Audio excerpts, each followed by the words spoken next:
My life's pretty standard for a young teacher, really. I'm Maya, and after grinding away at a teacher training college, I finally landed a gig at one of the best schools around. My plans? Teach, maybe write a bit on the side, and start a family with the right guy, whenever he decided to show up. That right guy thing happened faster than I expected, courtesy of my college buddy, Jess. Maya, you have to meet Tom, Jess had insisted over coffee one windy Saturday afternoon. He's looking for something real, and you too. I dunno, I just have a feeling about this. Tom and I met at a local dive bar that evening. He was easy to spot, a head taller than most and with a laugh that filled up the room. I was nervous, fixing my hair like 100 times, but when he smiled, all that anxiety melted. Hey, you must be Maya. Jess hasn't stopped talking about you. No pressure, right? Tom joked, pulling out a chair for me. Yeah, no pressure at all, I laughed, settling down. Just deciding the course of my future in one evening. We hit it off instantly. Tom was in finance, a bit dry for my taste, but he made it sound like an adventure every time he talked about his day. He loved hiking, hated sushi, and had a soft spot for cheesy 80s movies. 2 years later, we were setting up our own little home. The wedding was nothing fancy, just close friends and family in a small garden ceremony. It was perfect for us. Tom's mom, Elaine, seemed nice enough, always with a polite smile and ready with a helping hand. We were off to a good start, or so I thought. Living together was a breeze at first. Tom was supportive, and we backed each other up, no matter what. Then the pressure started, subtly at first, but then all the damn time. Maya, when are you two giving me a grandkid? You know, Tom's my only shot at this. Elaine would drop casually into conversation every time she visited. It was like a broken record, each time more pressing than the last. I tried to play it cool, keep the peace. We're working on it, Elaine. These things take time, I'd say, forcing a smile while chopping veggies or setting the table. After dinner, as we were cleaning up, Tom turned to me, his expression softening. Hey, sorry about Mom. She's just eager. We're okay, aren't we? Yeah, we're okay, I assured him, though part of me wondered just how long we could keep batting away the pressure before it started to crack something inside us. Living with the constant pressure to start a family was like walking on eggshells that kept stacking higher. Elaine's reminders were relentless, and with each visit, her patience seemed to wear thinner, like sandpaper against my already frayed nerves. It was a sunny Saturday morning, and Tom and I were enjoying a rare day off together. We were in the middle of a lazy breakfast when Elaine's car pulled up. Before she even stepped in, I knew we were in for another round of her grandkid campaign. Morning, you two. I was just at Linda's grandkid's christening. Adorable little thing. So, any news on my future grandchild? Elaine breezed into the kitchen like a whirlwind of expectation. Tom choked on his coffee, coughing a polite morning, Mom. I plastered a smile on my face, bracing myself. Hi, Elaine. We're just enjoying our breakfast. Want some coffee? I offered, trying to divert the conversation. No, I'm fine. Just here for a quick chat. Maya, you're not getting any younger. You know, it's all about timing. You need to be more proactive. Maybe see a doctor, or try those fertility treatments I was reading about, Elaine suggested, her voice a mix of faux concern and barely concealed urgency. I could feel the heat rising in my cheeks. We are perfectly capable of handling it, Elaine.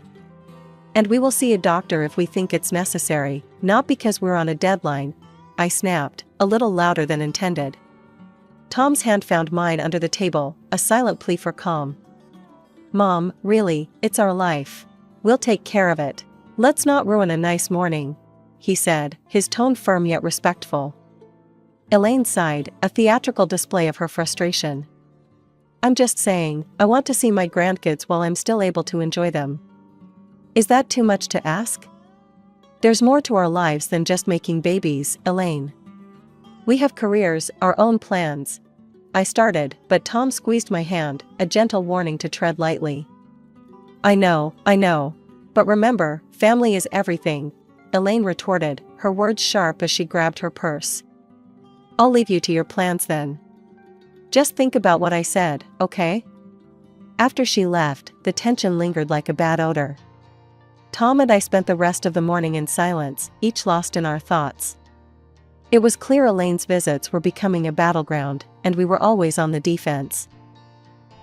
That evening, we decided to take a walk, needing to clear the air. She's my mom and I love her, but I can't stand how she pushes us. It's like she's ticking boxes off some life checklist, Tom vented as we strolled through the park.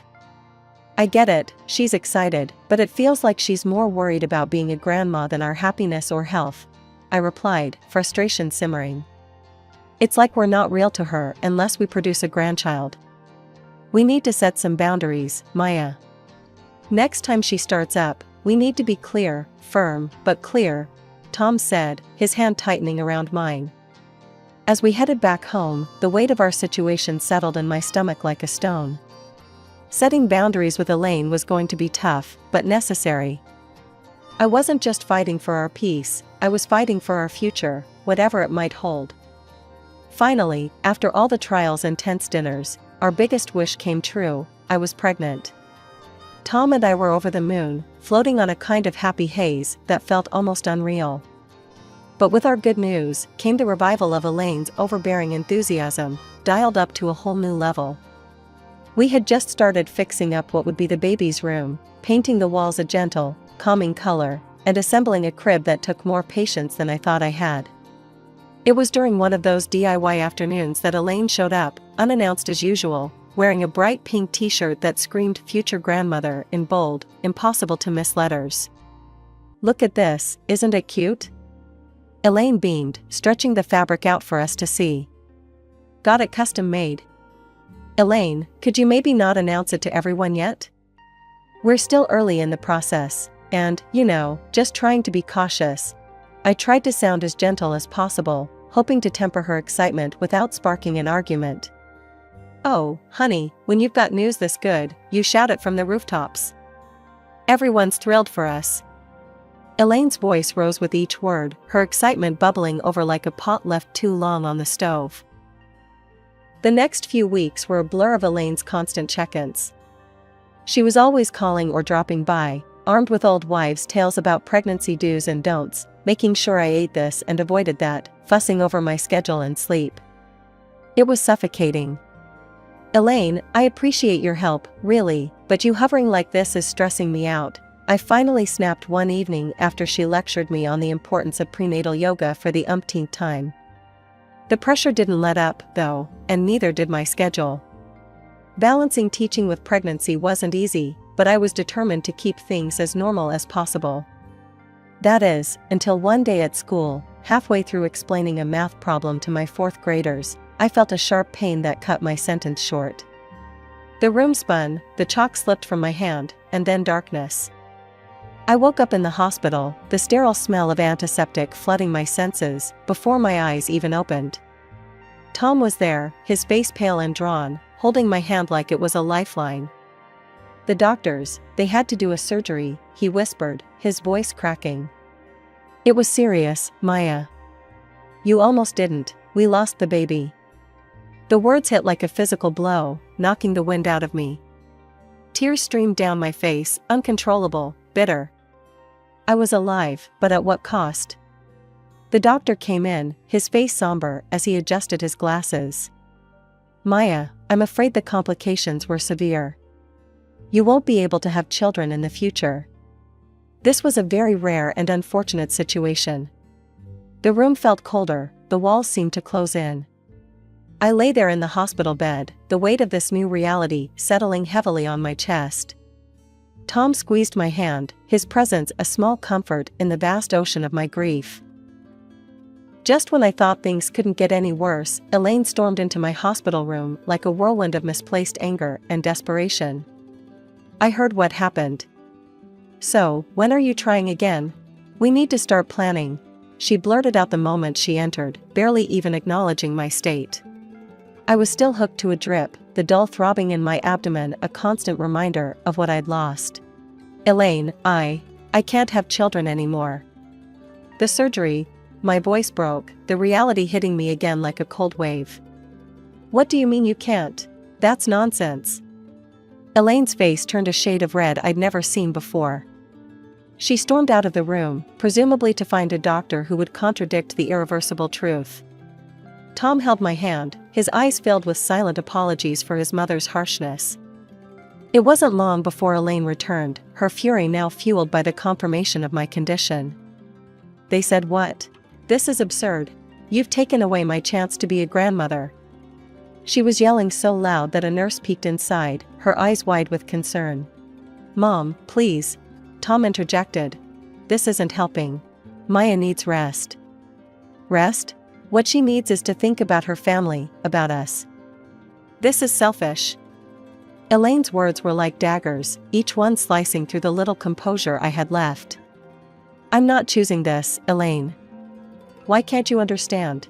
I almost died, I said, my voice a mixture of pain and frustration. Elaine's eyes narrowed. If you were more careful, this wouldn't have happened. You've always been too career-focused. Maybe that's why. Enough. Tom's voice boomed across the room. Mom, leave. Now. We'll talk when you're ready to be reasonable. But she wasn't done. Turning to me, her voice venomous, she hissed, You're not worthy of my son. You can't give him what he needs. You're not a real woman. Her words stung, burning into my memory. I felt a tear slip down my cheek, the saltiness mingling with the bitterness of her judgment. Tom practically dragged her out, her protests still audible down the hallway. Recovery was slow. When I finally returned home, the emptiness was overwhelming. I attempted to go back to teaching, to find solace in the routine and the laughter of children, but each joyful shriek was a reminder of what I'd lost. Seeing a psychologist helped, somewhat. You need to grieve, Maya, not just for your child, but for the part of your life that is now behind you, Dr. Peterson told me in one of our sessions. Her words, meant to heal, somehow also underscored the finality of my loss. One day, amidst a particularly difficult week, I made a decision. I can't teach right now, I confessed to Tom over a quiet dinner. I see them, and I see what I lost. I'm thinking of the library. It's peaceful, quiet. So, I took a position at the local library, leaving the bustling corridors of the school for the muted aisles lined with literature and quiet patrons. It was a place where my heart could start to mend, away from the prying eyes and the heavy expectations. Even after the shift to the quiet life of the library, Elaine's shadow loomed over us, her persistence on the topic of grandchildren unyielding.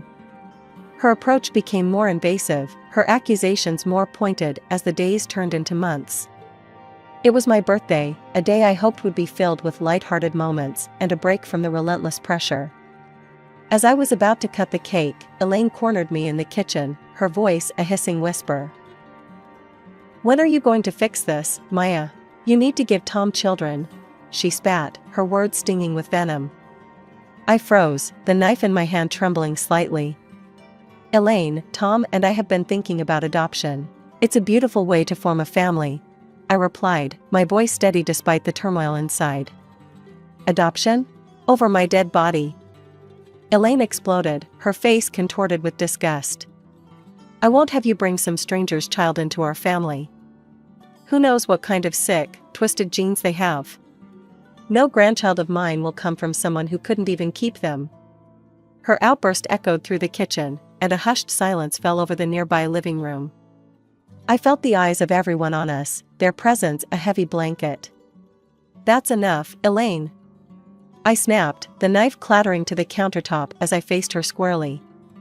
You don't get to decide how Tom and I build our family. This is our life, our choice. Elaine's eyes narrowed, and with a huff, she stormed out of the kitchen, slamming the door behind her with a force that made the windows rattle. The room remained silent, the joy of the day sucked out with her departure. The seed of discord Elaine planted grew rapidly. The whispers started subtly at first, a nudge here, a look there, suggesting I had been reckless during my pregnancy. The rumors morphed into malicious gossip that I had been drinking and behaving indecently, which supposedly led to my miscarriage. Fury built up in me like a storm. One evening, after overhearing a particularly nasty version of the rumor from a so-called friend, I confronted Elaine over the phone. "Elaine, this has to stop now. Spreading lies about me is not only hurtful, it's slander. And I won't tolerate it anymore. If I hear one more rumor, I'm going to the police, and I will sue you for libel," I threatened, my voice cold and hard. There was a pause on the other end of the line, a moment of silence that felt like the calm before a storm. Finally, she spoke, her voice low and devoid of its usual fire. "You wouldn't dare. Try me, Elaine. I'm done playing nice." After that call, the rumors stopped as suddenly as they had started. But the damage was done. The relationship was strained, the family gatherings now marked by a chilly formality that even the warmest smiles couldn't thaw. Life seemed to have returned to normal, but everything has changed, thanks to some perverted sense of humor. One morning, I found the first of many electronic postcards in my inbox. The image showed a smiling family, two parents with children playing around them, the picture of happiness. Below it, in cruel, stark letters, was written, "You will never be a mother." My heart sank, and a shiver ran down my spine. Who would send something so hateful? As if that wasn't enough, the physical manifestations of this hatred soon followed. One afternoon, upon returning from work, I found a box on our porch. Inside, grotesquely smeared with ketchup, were dolls. Attached was a note that twisted the knife deeper. "This is your fault. You are to blame for losing your child." I was horrified. Each new message, each package, felt like a blow to my already fragile state. Tears were my constant companions as I tried to grapple with the cruelty of these attacks. "Tom, look at this," I said one evening, handing him another vile package. My hands were shaking, my voice barely a whisper. "It's too much. I can't take it anymore." Tom was quick to act. "The neighbor, Mr. Jennings, he's got cameras all over his place. Maybe he caught something on video." We approached Mr. Jennings the next day, who was more than willing to help. He played back the recordings, and there, in clear, undeniable footage, was Elaine. The sight of her, stealthily placing those ghastly parcels at our door, was both a relief and a fresh hell. "Can't believe Mom would go this far," Tom muttered, disgust written all over his face. Armed with the evidence, we confronted Elaine at her house. The video was paused on the screen, her image frozen in the act of hatred. "Look at this, Mom. How could you?" Tom's voice was icy, his usual warmth gone. He pushed the laptop towards her, the betrayal in his voice echoing around the room. Elaine glanced at the screen, her expression unreadable for a moment. Then, without a hint of remorse, she shrugged. "She's spoiled goods, Tom. An inferior woman who can't carry on the family line. I did what I had to do, for you, for the family's sake." Tom stepped in front of me, his posture protective. "If you can't accept Maya, then you can't be a part of our lives. This is your last chance, Mom. Apologize, or we're done." Elaine's face hardened, her eyes cold. "I'm only doing this for you, Tom. She's taking you away from what you deserve." The ride home was silent, each of us lost in our thoughts. I was reeling, the weight of Elaine's betrayal heavy on my shoulders. Tom was seething, the ties with his mother stretched to their breaking point. Tom had been unusually quiet lately, his usual cheer dimmed by the strained silence between him and his mother. It was clear he missed her, despite everything. So, when the Christmas invitation from Elaine came, I agreed for his sake, hoping against hope for some sort of reconciliation. We arrived to a house bustling with relatives and friends, the air thick with the scent of pine and mulled wine. Elaine greeted us with a tight smile, her eyes darting nervously. I took a deep breath, clinging to Tom's arm as we mingled among the guests. The evening progressed smoothly at first, laughter and chatter filling the room. Then, midway through, Tom's ex-fiancée, Sarah, appeared. The room tensed as Elaine ushered her in. "As you all know, Maya here can't have children. So, I think it's time Tom reconsidered his options." Sarah is more than willing to take her place and give me the grandchildren I deserve, Elaine announced, her voice ringing clear and cruel. The silence that followed was suffocating. I stood frozen, my heart pounding in my ears. Tom's voice, low and furious, broke the silence. Mom, what are you talking about? I didn't agree to any of this. I couldn't hold it in any longer. How could you? My eyes scanned the crowd, landing on each face as I continued. Elaine has been tormenting me. Sending me hateful messages, leaving disturbing packages at our door. I pulled out my phone, showing the video from Mr. Jennings' camera. The footage played, revealing Elaine's vile actions for all to see. Murmurs of shock and disgust rippled through the room. Sarah, looking equally horrified, stepped forward. I had no idea about any of this. Elaine just invited me here under the guise of catching up. I'm actually engaged to someone else, and I'm not looking to disrupt that. She turned to me, her expression apologetic. Maya, I'm so sorry. I had no part in this plan. I never wanted children, which is why Tom and I split. The room was now a cauldron of whispers and stunned faces. Elaine's friends and relatives slowly started to leave, their expressions ranging from embarrassed to outraged. It was clear where their sympathies lay. Elaine, now pale and flustered, tried to salvage her dignity. But I was just trying to ensure my son had a proper family. Tom's voice was cold, final. By destroying the family you already had? I don't consider you my mother anymore. We're done, Elaine.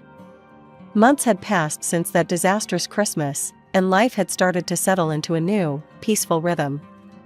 Tom and I had been busy with the adoption process, our hearts and minds focused on the child who would soon become part of our family. It was a time of hope and healing, but it wasn't long before Elaine tried to wedge herself back into our lives. One brisk morning, a knock at the door disrupted the quiet. I opened it to find Elaine standing there, eyes red, a picture of contrition. Maya, I've been doing a lot of thinking. I know I've made some terrible mistakes. Can we talk? Her voice trembled, and for a moment, I saw the vulnerability of a woman who realized she had gone too far. I'm listening, I said, guardedly, leaving the door ajar as a reminder that she was not welcome to step inside. I've been so foolish, so driven by my own desires, that I lost sight of what's important. I've hurt you and Tom deeply, and I'm sorry. Truly, I am. Can we start over? Please? Elaine, after everything that's happened, it's not that simple. Tom and I are moving forward with adopting a child. That's our focus now, I said, the firmness in my voice reflecting the resolve in my heart. The mention of adoption triggered something in her, her face contorting as the old prejudices bubbled to the surface. You can't seriously be considering bringing someone else's child into this family. It's wrong. That's exactly what we are doing, Elaine. And it's not your decision. It's ours. I shot back, my patience fraying. This is madness, Maya. You're making a mistake. A real family. No, Elaine. We're done here. Without waiting for her to respond, I closed the door firmly in her face, the click of the latch sounding like the final seal on our relationship. Inside, Tom was standing at the top of the stairs, having heard the exchange. Everything okay? He asked, coming down to join me. I think it finally is, I said, leaning into his embrace. I told her we're adopting, and she didn't take it well. It's really over this time. Tom nodded, his expression resolute. Let's make it official then. Together, we blocked Elaine's number on our phones and sent messages to our friends and family, explaining that we had decided to sever ties with her for the sake of our future family's peace and well-being. The adoption process moved forward, and each step brought with it a surge of excitement and anticipation. We filled out forms, attended interviews, and prepared a room filled with love and the promise of new beginnings. As the waiting drew to a close, I felt a pull towards my old life, the classroom. I returned to teaching, the joy of interacting with the children rekindling a light within me that had dimmed during those dark times. Standing in front of my class, I realized how much I had grown, how resilient I had become. The children's laughter echoed through the halls, a sweet sound that filled the empty spaces left by lost dreams. It reminded me that while some doors close, others open. And behind this new door was a future bright with the colors of hope and the laughter of a child who would call us mom and dad.